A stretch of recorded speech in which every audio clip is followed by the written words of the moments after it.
Welcome to City Cinematheque, where the art and pleasure of the movies are the subject of serious discussion. I'm your host, Jerry Carlson, and I teach film studies at the City College of the City University of New York. Today we have the pleasure of presenting the Brazilian film Xica, directed by Carlos Diegues. An erotic comedy, lush in its visuals, this is a pure example of the Latin American Baroque.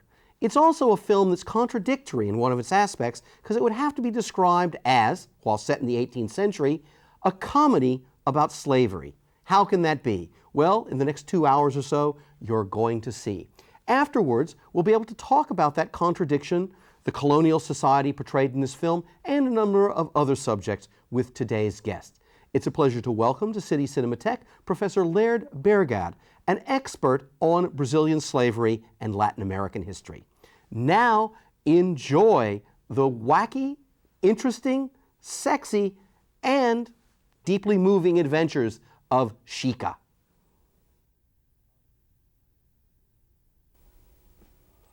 Welcome back to the 21st century. Boy, I was wrong on that one. 21st century and the United States coming from 18th century Brazil. This is a fascinating film, visually lush, full of all kinds of contradictions that are made to be part of the work and its portrayal of this particular society. We have somebody here as a guest today who's particularly qualified to give us some of those answers. It's a pleasure to welcome to City Cinematheque Professor Laird Bergad from Lehman College and the City University Graduate Center.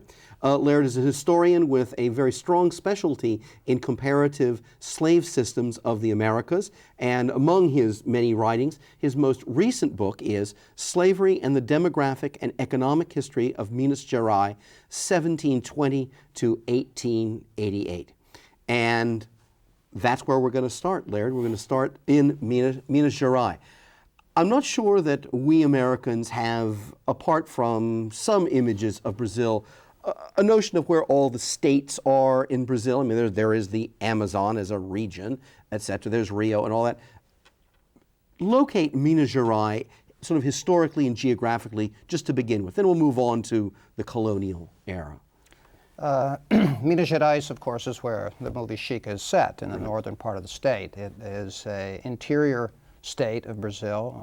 In the 18th century, it was called a capitania. It was sparsely populated until the discovery of alluvial gold deposits in the very late 17th century.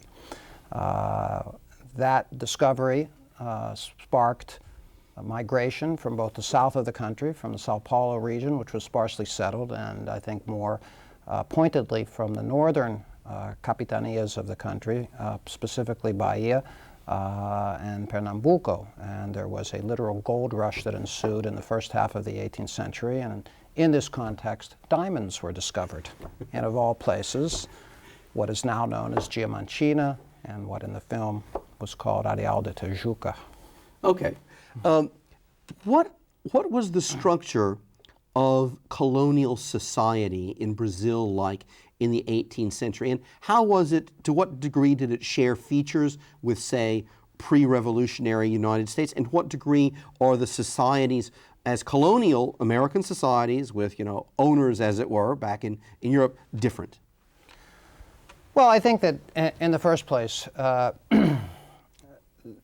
from an economic point of view, quite clearly, Brazil was based from its early settlement on the institution of African slavery. This was quite clear.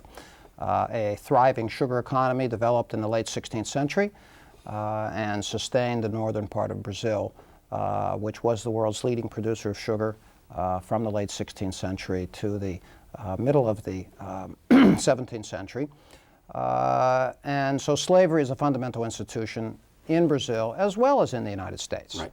The dimensions quantitatively are quite different, however, because slaves are demographically such an overwhelming proportion of the Brazilian population in this thriving sugar economy. And that would also be the case with the discovery of gold and later diamonds in the interior state of Minas, where Xica is set. Right. And so somebody like Xica, in this group of people, we would find people who, by the 18th century, have been or of African descent, but have been in Brazil for several generations, as well as people who are recently arrived, because the trade is still going on. Is that right? The Brazilian slave system is, or the Brazilian racial configuration, one might say, is quite different from that which exists in the United States, simply because of a greater degree of access to freedom through one means or another. And so while in the United States, plantation zones, although slavery was not restricted to plantation zones in the United States, fundamentally to be of African descent meant to be a slave. In the Brazilian context, this is not the case. How so? Because of the existence of a fairly large-scale population of free blacks and mulattoes, as they were called. And I think that this film explicitly and at times implicitly reveals this. Blacks are not always slaves. Mulattoes, who are a different racial category, are not always slaves. In fact, many are freed. Right. And so I think that this is one fundamental difference between looking at slave society in the United States and slave society in Brazil and in other places of Latin America and the Caribbean as well. Okay. Well, you know, one of the things that school children learn in the United States about the motivations of our revolution and breaking this is, you know, no taxation without representation. So in many ways, even in that simple formulation, the notion of breaking is seen as both political freedom, but it's also seen from a kind of middle-class businessman's perspective. That is, we're doing business and we want to keep the business here, but it's not seen in, I don't think it's seen in the same way in Brazilian terms. That is, this notion of where capital is flowing and who's getting what. Well, I think you have a society in Brazil, especially in colonial times, which has a much more simplistic bifurcated class structure. And I think that heritage has, as we were speaking about before, really carried through the 19th and 20th centuries. And I suspect in the 21st century it'll be that way. 21st century it'll be that way as well. This notion of a middle class, this notion of a class of businessmen, of entrepreneurs, the people who led the American Revolution or U.S. Revolution, is something that we don't find with very much nationalist sentiment in the context of Brazil, where wealth is highly concentrated in these elite social groups that we find in different regions of the country. Now, having said that, the film does quite clearly hint toward of a separatist movement that in fact was centered in Minas Gerais in the late 18th century. There was a very famous episode which took place called the Inconfidência Mineira in the late 1780s, which was a movement quite clearly designed to break from Portuguese rule. It was not successful. It was nipped in the bud. In fact, it never really exploded. But we don't have that kind. We may have had that independent sentiment. That is not translated into a real revolutionary movement in the context of Brazil. Right. Well, one of the things that's very interesting about the film, taken from that angle, is the degree to which the Xica character is so assertive and is seen, and she is our heroine in this. I mean, not a heroine without ambiguities about her behavior, comic ambiguities, but ones we should take seriously as well. But she has this drive and she has this notion that she can take on the system, that she can find her place in the system. But it's interesting because it is a place obviously next to the administrator, and it is a kind of place of royal privilege. That is, she is not someone who is seeking a democracy. She is seeking her entrance through a certain set of privileges. I think there's a certain ambiguity in her character, in fact. Quite clearly, as you summarize so articulately, she is seeking entry into a particular social class, which she can't really enter because of her race. And I think that is emphasized over and again throughout the film. She's seeking the prerogatives of someone who's wealthy and rich, and the kind of conspicuous consumption that one associates with these elite social classes throughout Latin America and indeed throughout the colonial world. On the other hand, this trying to change her social role is not without certain expenses, one could say. Right. One notices how she treats the slaves from whom she was, where she originates. Right. She has no qualms about abusing and misusing the slaves which are at her disposal because of her acquired position as the mistress of João Fernandes de Oliveira, who, by the way, is a real historical character, as is Xica. Right. And then we go back to the other ambiguity, because she's financing quite clearly the construction of a church for blacks and for slaves, which was also something that is very much part of the Brazilian slave experience, especially in these wealthy mining zones, where slaves who had become free through one way or another, had somehow accumulated some sort of capital, financed the construction of churches which would admit them. So she seems to be drawn toward one side, right, back toward the other side, not quite clear.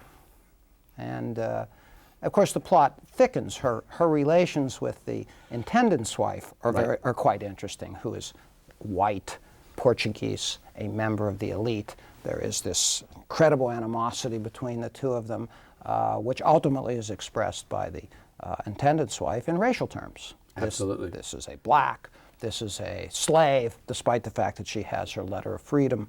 And these kind of tensions push Xica in the other direction, toward wanting to defend those who are oppressed, if you want, peoples of color.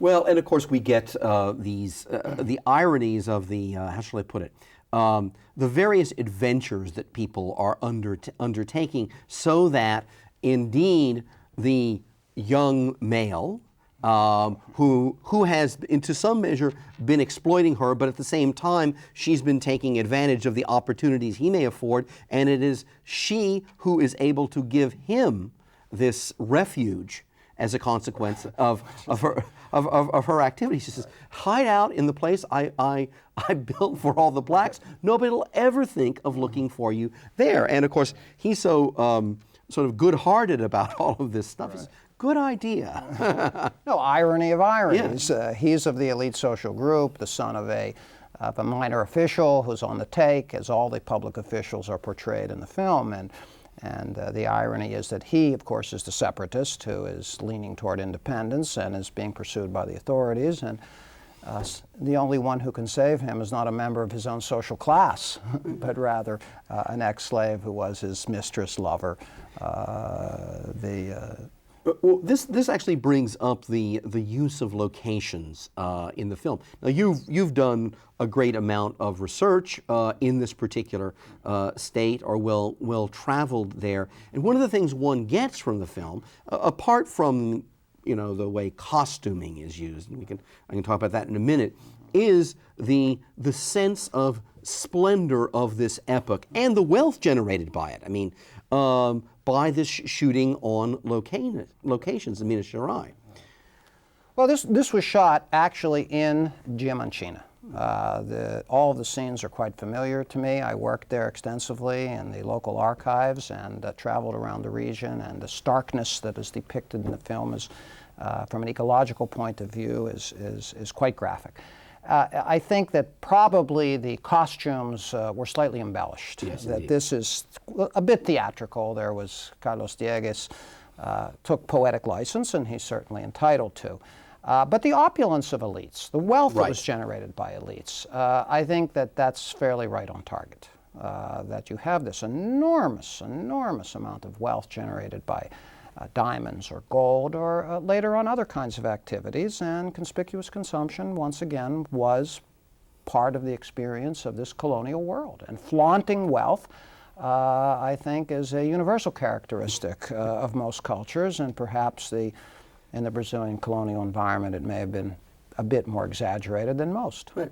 Well, I think the exaggeration is related, and Diegues says this in interviews explicitly, to a lot of his stylistic choices. That is, they work hand in hand. He's chosen to make this a comedy about slavery. I mean, this is the rise of a noble heroine by whatever means necessary. I mean, one can compare this to the to the classic Henry Fielding novel, Tom Jones, something of that sort. But also, one of the things that's happened in the 20th century among Latin American artists, most conspicuously Cubans and Brazilians, though with others joining in, is this notion that a hyperbolic Baroque style is appropriate to the expression of American realities and their contradictions. The contradictions in the style itself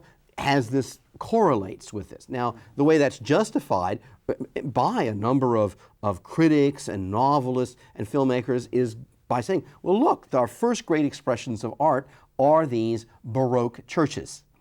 That already are taking part in the syncretism of the Americas, because indigenous gods are being brought in, African gods are being brought in. You know, where did all those black virgins come from, if not from syncretism, etc. And Diegues says explicitly that the design of this film, its visual design, the costumes, the way things are framed, even the reference to music in the very first scene, is his attempt to make a Brazilian Baroque picture, to use this aesthetic of just throwing everything in there with exaggerations. I mean, for example, in the film, I think the color schemes are striking. It's not just the opulence of the costumes, but it's the color coordination, the way in which banquet scenes are really quite typical of the Baroque, in the sense that they're linked to the conspicuous consumption of the class is this display of all the features of all the wealth itself, including the natural wealth of all the fruits typical of the region, or your, Senora Xica, your shipment has just arrived from Rio. Of course. In actuality, everything had to be imported to the region, which is a very stark region. It's very difficult to produce agricultural products there. So this importation of things is part of the rhythms of daily life for the elite. They are connected to Rio de Janeiro because it's from there where all of these items of conspicuous consumption, including food items as well, are imported. So, but yes. Let's talk a little bit more about this notion of race in Brazil, how it's represented in this film, and how it contrasts in some ways with the United States notion. And really concretely, there are, you were saying to me as we were chatting before the show, that this film gives a kind of portrait of different classes of people who were operating, I mean, in a kind of shorthand, to be sure, that were operating in this colonial world. Let's make up, as it were, a backstory for Xica. I mean, she is representative. Who would Xica be? Well, I think that Xica, of course, again, a real historical figure. Absolutely. Always described in the historical accounts as a mulatta. Right. Which of course carries with it a certain kind of connotation. In the middle of the 17th century, a Portuguese observer said that, and this is quite well known, Brazil is hell for blacks, purgatory for whites, and heaven for the mulatto. Of course, a racial category which in the United States exists to some extent, but we live in a black-white world. Right. Brazilian racial conceptions are very different in that there is not a black-white world. There is a black and there is a white world, and then there is a world in the middle. And this has been written about for some time. Right. And I think that what Xica represents here is a slave who has used certain kinds of amorous skills, which are left to be mysterious. Right. And not that Xica. Is able to make this transition from slavery to freedom, to convert herself from being enslaved to being a free person with all these prerogatives that we discussed before. Now, I wouldn't argue that that was common. I would argue that that occurred more frequently than one would imagine when looking at a slave society, and certainly in contrast to the kinds of opportunities for acquiring freedom that slaves would have had in the United States, which were very few and far between. Right. Now, you asked me about other social groups that were depicted in this film, and of course, the class of free blacks and mulattoes is also depicted very clearly. There's the ambiguous character of Teodoro. Exactly, yes. Who was he a runaway slave, or was he an actual free man with the appropriate documentation? I think that this was left ambiguous. Clearly, he was treated as a free man. His ability to manipulate the system in a certain way paralleling Xica's ability to manipulate the system. To not only be a free man, but to command men, to have the wealth at his disposal, to purchase the freedom of what was his concubine or wife who had a child with him, is also a social type that one finds within slave societies. There is also the depiction toward the end of the film of the quilombo. Indeed, let's talk about that. Yeah, I mean, here is the maroon community that is typical of all slave societies. Of course, in all slave societies, the one thing that slaves want more than anything else is to become free. And running away is the most common form of resistance. And in places like Minas Gerais, as elsewhere in Brazil, with this vast hinterland, which afforded natural environment for hiding out, we have these quilombos. And so here you have Teodoro at the head of an ambiguous gang of freed blacks and mulattoes and slave runaways, which Xica then saw as perhaps the raw recruits of a ill-defined revolution, really simply to defend her prerogatives and to prohibit João Fernandes from being taken back. So here's another social type, which I think is quite clear. The corrupt officialdom, which is presented in caricature. The lower level official, the original owner of Xica, quite clearly on the take. The intendant recounting the same story to every outside official that comes, first João Fernandes himself, and later that wonderful character, the governor, played by José Wilker, of the smuggling of the diamonds and the statue and the Dutch and the same rehearsed song. So the corrupt, I think the corrupt bureaucratic class, which is indeed part of reality, was also depicted here. I think what was less depicted in the film are the class of, I suppose in the United States we refer to them as poor whites, Portuguese immigrants, people who lived on the margins of society as well. Yeah. One of the things that's interesting about the Teodoro character that you've brought up is that he's the one who represents, how shall I put it, an ambition for profit, no less profound than that of the administrators, but within a kind of Republican context. That is that he doesn't want to be told how he can become wealthy. He will do it by his, his own form of entrepreneurial capitalism and theft, and then he wants to trade with whoever. He doesn't want to be part of this, and that's one of the things. I mean, he's useful, but then he's also potentially traitorous as well. And that's how I think, as you mentioned earlier, his character works so well with the Xica character because they both have the same kinds of struggles, but one is, one chooses to do so by, I'm about to use the word embedding herself, I guess. Maybe appropriate. By embedding herself with the privileged class, and the other by having this sort of negotiated relationship that keeps him out there in this frontier freedom with this kind of mobility. And I find that interesting because both of them are need to be doing something, but they choose very, very different paths to be doing so. How does this compare? Let's take another Latin American society that you know very well because you've written about it. we've done the United States and Brazil contrast. So how does this fit with Cuba, another society with very, very high, but not the same density of slave population as Brazil? Well, the chronology is different in terms of the development of slavery. Okay. Slaves are always present in Cuba, of course. In the colonial period, the 16th, 17th, and through probably the first half of the 18th century, it's largely an urban slavery as opposed to a rural slavery. Cuba does not become a major plantation economy until the late 18th century, and of course becomes the world's largest producer of sugar in the 19th century. Right. And the largest importer of slaves in the Caribbean in the 19th century. Okay. Replacing Jamaica and replacing French Haiti.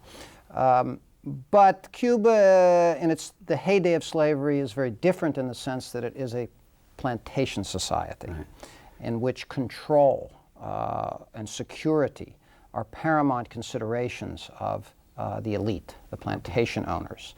And so vigilance and security concerns are paramount in Cuban rural areas. The fluidity that one sees in Xica here depicted is not really the case in a place like Cuba. Minas is particularly unique in the history of slave societies because of this fluidity, because of the ability to move from slavery to freedom, an ability which really meant that by approximately 1800, right, the largest sector of the population were free blacks and mulattoes, as opposed to slaves. Rural Cuba, for example, right, 80–90% of the population was enslaved. Okay. There would certainly be a free black and mulatto population, without doubt, in Cuba, and that we can make some sort of comparison, but not to the extent that we would find in Minas. And you can make other comparisons. British Jamaica, French Haiti are places where to be black was to be a slave, and the class of free peoples of color, as they were called, right, were very narrow numerically. Right. And so Minas is quite different. And there have been a number of studies, not just mine, that have revealed this. Okay, great. You bring us to a good stopping point. Not that we should stop thinking or investigating these things, but we've just run out of time, and you've given us this little capsule of how this film points us towards some unique features of a comparative history that we should know perhaps more about. If you'd like more information about this series, please drop us a line. Drop it to City Cinematheque, City University Television, 365 Fifth Avenue, New York, New York, 10016. Let me give that information again. Drop us a line to City Cinematheque, City University Television, 365 Fifth Avenue, New York, New York, 10016. Laird, I want to thank you for coming here with an enormous wealth of knowledge and a highly nuanced knowledge as well. Look forward to having you back again sometime. Thank you. Great. And I hope that you join us again as we take a stroll through the archives of film history. Thanks for joining us today. Bye-bye.